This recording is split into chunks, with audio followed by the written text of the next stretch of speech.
کیا جواب؟ رات کے 3 بجے تک گندی فلمیں دیکھتے تھے، کیا جواب ہوگا؟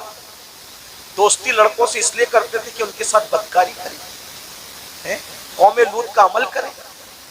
آقا فرماتے ہیں جی قوم لوط کا عمل کرنے والے لوگ جس بستی میں رہتے ہیں، بستی والوں کو معلوم ہے منع نہیں کرتے، اللہ اس بستی پر ایک دن میں 36 مرتبہ لعنت نازل کرتا ہے۔ قوم لوط کا عمل کرنے والا کہیں بھی مرے گا، وہ اپنی قبر میں نہیں رہ سکتا، فرشتے اس کو اٹھا کے لے جا کے وہاں پھینک دیتے ہیں جہاں قوم لوط پہ عذاب آیا تھا۔ بھائیو اپنی آخرت یہ دنیا ہے، غالب نے اسی لیے کہا تھا ڈبایا مجھ کو ہونے نے، نہ میں ہوتا تو کیا ہوتا ہے، سارا تو ہونے کا جھگڑا ہے، اس لیے اب دنیا میں آ گئے ہوں، سدھرو، توبہ کرو، اللہ سے ڈرو، اللہ کے قانون کے مطابق زندگی گزارو۔ اللہ ہم سب کو توفیق عطا فرمائے۔ اور آپ سب کو یہ بات دیکھو، کسی بھی جلسے میں جاؤ، چاہے میں آؤں، چاہے کوئی بھی عالم آئے، کوئی پیر آئے، یہ جو آپ لوگوں کے اندر یہ عادت پڑ گئی نا سیلفی کی، ایسے دھکا دے کر کے کہتے ہو وہ کرو، ادب کہاں؟ میرا ادب مت کرو، میں تو کوئی قابل ہی نہیں، میری اپنی بات نہیں کر رہا ہوں، لیکن جو اللہ والوں کو ایسے کونی مار کر کے ایسے سیلفی لے رہے، اس سیلفی سے کیا ہوگا؟ پہلے کے لوگ ان بوڑھوں سے پوچھو، اللہ والوں سے ملتے تھے تو دعا کرا، دعا کرا، کیوں؟ ہزاروں سال کی محنت جہاں نہیں پہنچاتی وہاں اللہ والوں کی دعا پہنچاتی، اور آپ لوگ دعا نہیں لیتے۔ یہ شیطان کا داو ہے آپ لوگوں پہ کہ دعا سے روکنے کے لیے تم کو سیلفی میں مبتلا کرتے ہیں، اور آپ لوگ سیلفی، موبائل، ہر جگہ موبائل، ہر جگہ موبائل، سیلفی لے، کیا کرو گے سیلفی لینے؟ کیا فائدہ ہے سیلفی لینے؟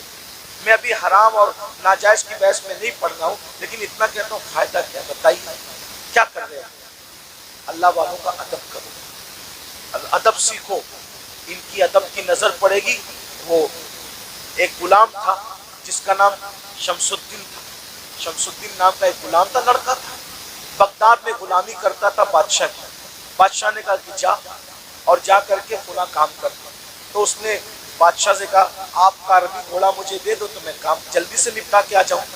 تو جیسے ہی عربی گھوڑے پہ چلا تو دیکھا ایک چبوترے پہ، اوٹے پہ 3 ولی بیٹھے، ایک ولی کا نام ہے ہمارے مرشد شیخ الشیوخ، شیخ الشیوخ شیخ شہاب الدین عمر سہروردی، ایک ولی ہے شیخ نجم الدین کبرا، ایک ولی ہے ہمارے مرشد قطب الاقطاب سیدی قطب الدین بختیار کاکی، تینوں بیٹھے۔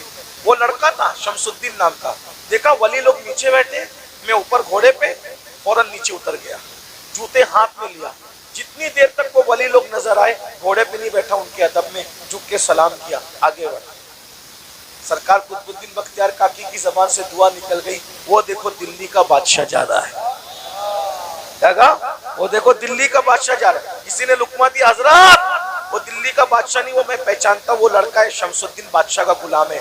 کہا جو ہمارا ادب کرے اور وہ ہماری زبان سے نکل جائے دعا، پھر اللہ اس کو رد کرے، ایسا نہیں ہوتا۔ ہم نے کہہ دیا دلی کا بادشاہ، تو جب تک یہ مرے گا نہیں تب تک دلی کا بادشاہ بنے گا نہیں، اس وقت تک موت نہیں آئے گی جب تک دلی کا اور دنیا نے دیکھا خواجہ قطب کی زبان سے دعا نکلی، اللہ نے کیسے پوری کیا، وہ غلام سے آزاد ہوا اور دلی کا بادشاہ بنا۔ اسی بادشاہ کو دنیا سیدی شمس الدین التمش کے نام سے جانتی ہے۔